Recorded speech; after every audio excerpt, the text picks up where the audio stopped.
مكتبك حتى لا أضطر إلى عتقك ترحيبا بمكتبه.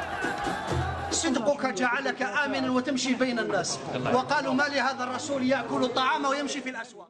صدقك جعلك آمنا وتمشي بين الناس، وقالوا ما لهذا الرسول يأكل الطعام ويمشي في الأسواق.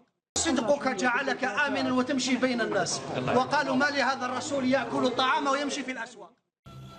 وقالوا ما لهذا الرسول يمشي في الأسواق ويأكل الطعام. يا جدك هبلنا.